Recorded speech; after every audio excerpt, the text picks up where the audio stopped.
crossing the Jordan within. Brock had always known God was calling him to more, not louder, not busier, just more deeper obedience, bolder faith, a willingness to step into the unknown. But every time he felt the nudge, he found a reason to wait.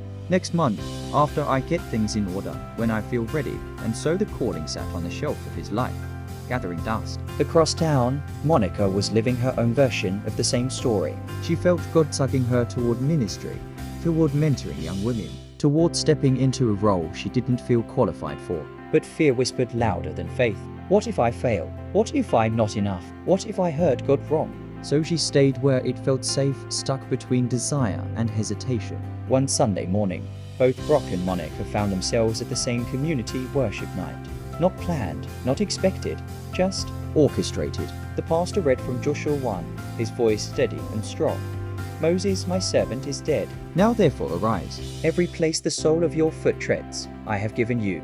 Be strong and courageous, for the Lord your God is with you wherever you go. The words hit Brock like a weight dropped on his chest. Arise, not tomorrow, not when convenient. Now. Monica felt the same scripture pierce through her excuses. Every place you step, I've already prepared. But she had to step.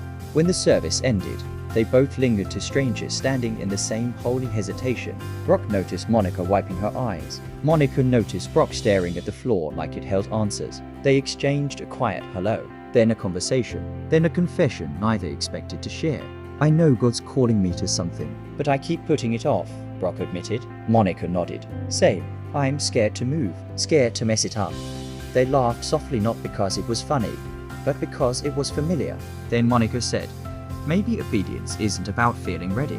Maybe it's about trusting that God already is. Brock exhaled. Like Joshua, God didn't tell him to wait until he felt brave. He told him to be brave and to step, Monica added, across the Jordan, into the unknown. Over the next weeks, they encouraged each other, not romantically, not dramatically, just faithfully. Brock finally registered for the ministry training program he'd been avoiding for 2 years. Monica launched the women's mentorship group God had placed on her heart.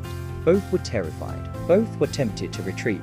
Both kept going anyway, and every time fear rose, they reminded each other, be strong and courageous. The Lord your God is with you wherever you go. Slowly, courage replaced procrastination. Obedience replaced hesitation. Purpose replaced fear. One evening, after a long day of serving, Brock and Monica sat outside a CAF, watching the sun dip low like a promise fulfilled. You know, Brock said, I think the Jordan wasn't just a river. It was a line between who they were and who God called them to be. Monica smiled. And we finally crossed ours. Not perfectly, not fearlessly, but faithfully. Because they realized something Joshua had learned long before them. God doesn't wait for you on the other side of obedience. He walks with you into it.